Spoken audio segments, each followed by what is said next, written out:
Hello students, welcome to another session of Business Studies class. Today from the chapter Nature and Significance of Management, we are going to discuss another topic.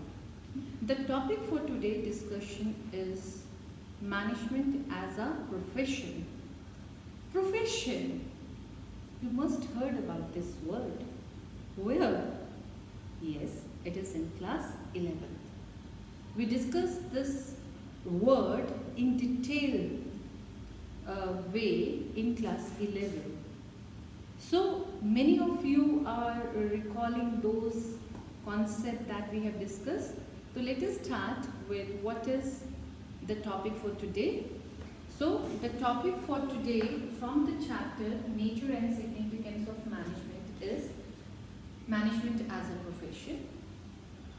Profession is an economic activity which is backed by specialized knowledge and training and in which entry is restricted. It is that economic activity that need specialized knowledge, like doctors, like chartered accountants, like lawyers, so and many more. So there are specialized training and restricted entry. The most important element is restricted entry. Anybody cannot be a professional. If you wanted to be a professional, you have to clear certain entry level examination. So let us understand how management is a profession. Are all the feature of professions are applicable on management or not? So let us understand with the help of one PowerPoint presentation. So we are going to discuss about management as a profession.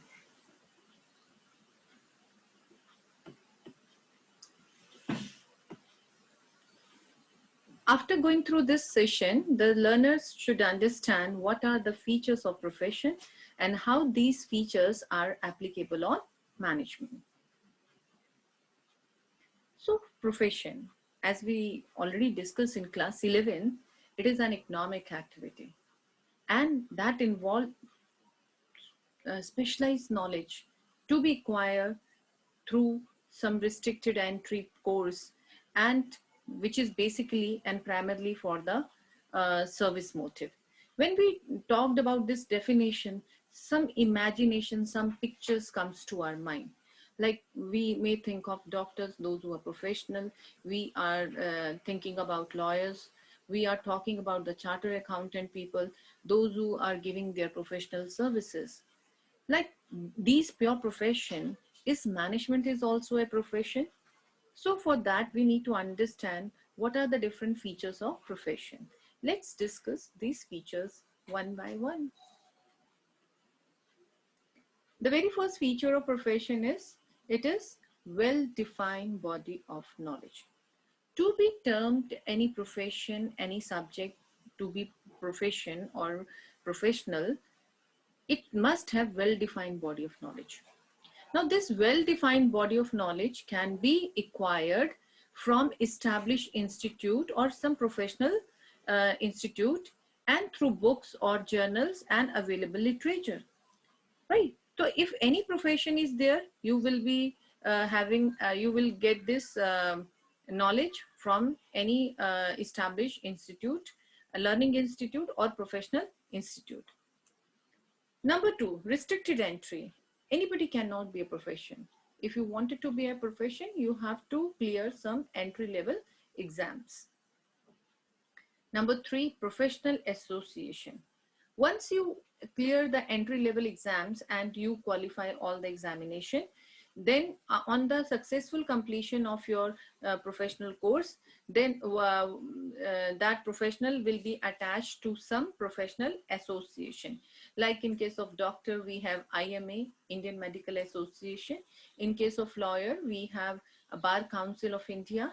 In case of chartered accountancy, we have Institute of Chartered Accountancy of India. Likewise, so all the professions are having their professional association.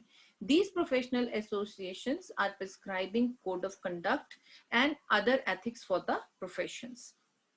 The next feature is ethical code of conduct. as we have already told you, कि every profession is governed by certain code of conducts.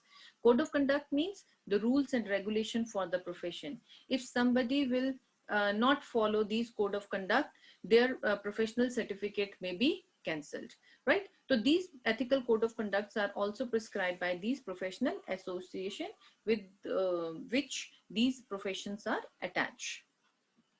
And the last feature of profession is service motive. Whosoever is a professional, they all are providing services. Like doctors, they are providing medical services. Like professional lawyer, they are providing law related services. Chartered accountant providing accounts related services. So all the professionals, they are providing us services. So their main motive is to provide services. Now, these are the features of profession that we have already discussed in class 11. Now we'll find out, are these features applicable on management also? Let's see. So we will conclude by looking at certain things in this case. Number one, management too is based on systematized body of knowledge comprising well-defined principle. This knowledge can be acquired at different colleges and professional institutes and through a number of books and journals. So the very first feature of profession, that it is a well-defined body of knowledge, it is also applicable on management, because you can acquire managerial degrees like MBA, MFM, and many more kind of courses, and that too from the universities, college, professional institutes. So and so many literatures and books are available in the on this subject. So we can say that the first feature of profession is applicable on management also. Number two feature was restricted entry. यहाँ पर क्या दिया है? There is no restriction on anyone being appointed as a manager in any business enterprise. So this feature of profession is not applicable, because to be a manager, you need not to qualify any entry level exams. If you wanted to pursue, there are some institute, I wanted to clear, there are some institute where like IIM, where if you wanted to go, you have to clear the entry level test. But not in all professional institute and in all the careers in the management field, you need to clear restricted entry features. So this feature is not exactly applicable on management, because in management, if somebody is good in managing the business and in organization, they can work as a manager, because organization want performances. So if he don't have any he has not qualified any degree in the field of management, then also he can work as a manager. So this feature is not exactly applicable. Next, legal and medical professions are affiliated to a professional association like Bar Council and Medical Council, which regulate entry, grant certificate of practice, and formulate and enforces a code of conduct. There are several associations of practicing managers in India. Like in professions, I told you, in medical, we have IMA. In case of lawyers, we have Bar Council of India.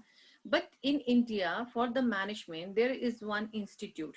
The name of this institute is AIMA, All India Manager Association. But it is not a compulsory for all managers to have association with this organization, right? So as it is not compulsory, but in the field of pure profession, that is lawyer, doctors, CA, it is compulsory for them to register with their professional association. So this third feature is also not fully applicable on management. Number 4, there is no strict code of conduct being followed by managers. As I told you, there is no entry level test. There is no professional association. So when there is no professional association and association with that AIMA is not compulsory, so definitely the code of conducts are also not strictly followed, because it is only the professional association which enforce these code of conduct on the profession. So as all managers are not registered with any professional association, so this code of conducts are not strictly followed in case of management. Next feature is the motive of legal and medical profession is to serve their client interests by rendering committed and dedicated services. But the motive of management is to help organization to achieve its goal by providing quality product at reasonable prices. So this feature is not fully applicable in management, because most of the time management is paying attention on achieving economic objective of the organization, and they leave their social objectives and other objective. So ignoring the social objective and personal objective, they wanted to achieve the economic objective. So their more emphasis is on the economic objective. So the service motive feature is also not fully applicable on the management. So we can say that key management is a profession, but it does not fulfill exact criteria for the profession. We can say that it is a developing profession. It is not actually profession right now, but it is the developing profession, right? So I hope this discussion will help you to understand management as a profession. Thank you, students.